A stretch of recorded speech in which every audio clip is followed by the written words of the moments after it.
도미누스 et 데우스, 이것은 주와 하나님이라는 라틴어입니다. 로마 제국의 11번째 황제 도미티아누스 황제는 자신의 황제로 모시는 것으로 만족하지 않았습니다.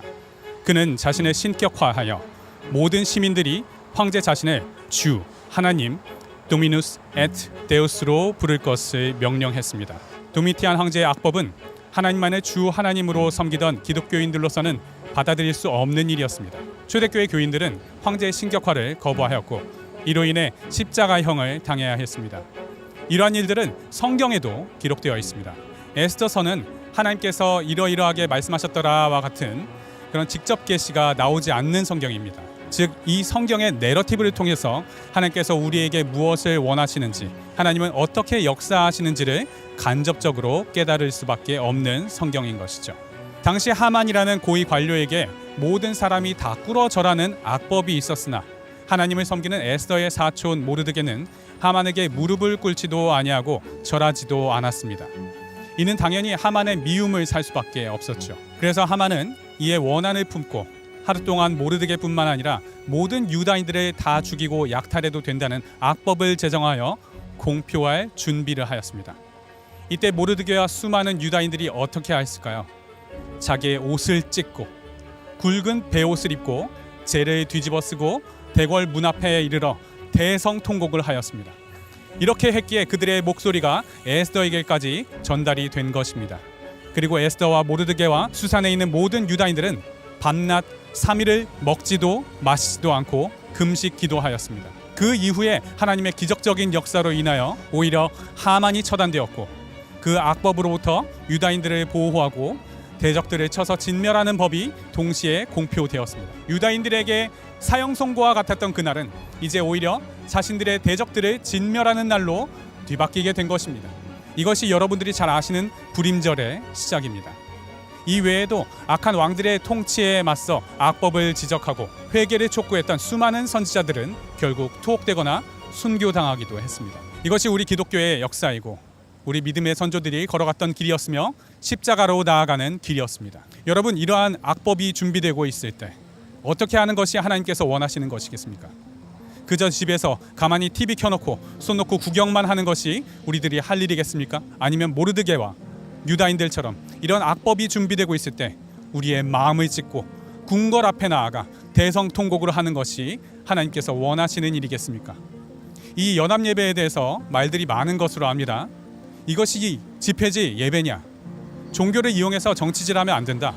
세를 과시하는 거냐? 등등의 별의별 목소리가 다 있는 것으로 압니다. 에스더의 시대에도 분명 그러했을 것입니다. 모르드게 개인이 절 안에서 생긴 일에 엄한 우리가 왜 피해받아야 하냐? 교만한 저 모르드게를 처단하고 선 그어야 한다. 외척 세력 에스더와 모르드게의 정치질에 놀아나면 안 된다. 그건 십자가 정신에 반하는 것이다. 등등 별의별 의견들이 많았겠죠.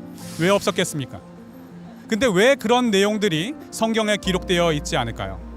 하나님의 역사는 그렇게 프레임 씌워서 모르드게를 악마화하고 연합하지 못하게 하고 분리시키는 유다인들을 통해서 이루어지지 않기 때문입니다.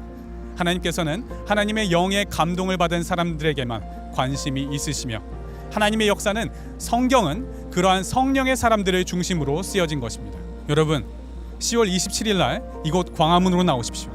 우리의 목소리를 에스더에게, 하나님께서 이 나라를 위해 심어두신 에스더들에게 전달해야 합니다. 죽으며 죽으리라는 마음으로 자신의 정치 생명을 걸고서라도 이 악법으로부터 이 대한민국을 지켜내겠다, 이 한국교회를 지켜내겠다는 이 나라 이 땅의 에스더들에게 우리의 목소리를 전달하는 이 자리에 여러분들이 함께 해주시길 바랍니다. 우리 모여서 같이 회개하는 시간 가지길 원합니다. 솔직히 저 나라를 위해 기도하지 않았습니다.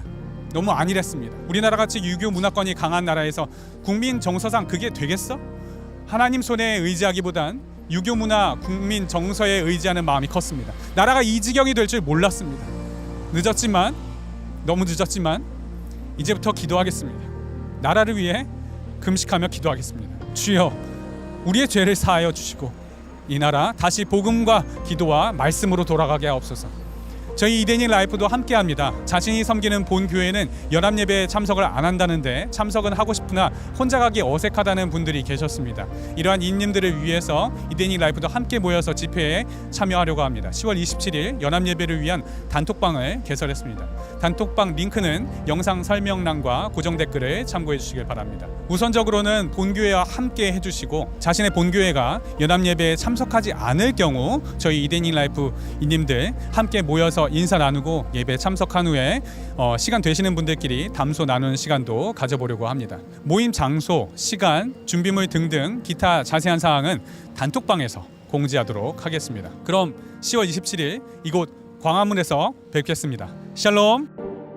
전 세계에 유래를 찾아볼 수 없었던 동쪽 끝 작은 나라의 기적과 같은 부흥. 100년 전 세계는 한국을 제2의 예루살렘이라며 세계 선교의 책임을 맡은 국가라 말할 만큼 대한민국은 하나님을 사랑하는, 하나님이 사랑하는 나라였습니다. 하나님의 은혜로 이 나라가 건국됐고 참혹한 전쟁의 시련을 이겨냈으며 한강의 기적을 이뤄내 한반도 역사상 이제껏 누리지 못했던 자유와 번영 속에서 이제는 세계 10대 경제대국, 문화대국의 위치에 올라 아시아의 맹주를 넘어 전 세계를 선도하는 나라가 되었습니다. 그리고 그 중심에는 한국교회와 우리 성도들의 눈물과 기도가 있었습니다. 그러나 바로 이런 이유 때문에 악한 세력은 한시도 우리를 가만 놔두지 않았습니다. 가정과 교회, 더 나아가 우리 사회를 무너뜨리고 우리의 자유를 빼앗는 차별금지법 제정 시도부터 청년 세대의 남녀 갈등과 극단적인 비혼주의, 빠르게 퍼져가는 마약 중독에 이르기까지 지금 이 나라와 교회, 우리 다음 세대는 절체절명의 위기 앞에 놓여 있습니다.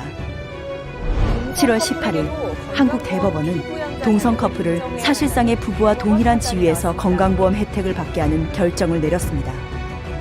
이것은 사실상 동성혼 인정을 날리는 신호탄으로 우리가 지금 이 흐름을 끊어내지 못하면 해외 사례를 비추어 볼 때 우리나라도 약 2년 안에 차별금지법을 비롯한 온갖 악법이 제정됩니다. 여성들은 본인을 여자라 주장하는 남자와 목욕탕을 같이 사용해야 하고 4살짜리 아이에게 동성애를 가르쳐야 하며 회사에서 기도하면 해고당합니다. 동성결혼을 반대하면 예배 설교 도중 목사가 파면을 당하고 하나님 아버지라 부르지 못하며 예수님만이 구원이라고 하면 혐오와 차별범죄가 됩니다. 우리가 일어나 함께 막지 않으면 내 가정과 교회, 더 나아가 우리나라에 닥칠 미래입니다. 더 이상 물러설 곳이 없습니다. 함께 모여 맞서야 합니다. 악을 선으로 이겨야 합니다. 간절한 마음으로 예배하며 기도합시다. 10월 27일 오후 2시 서울 광화문 일대로 모두 나와주십시오.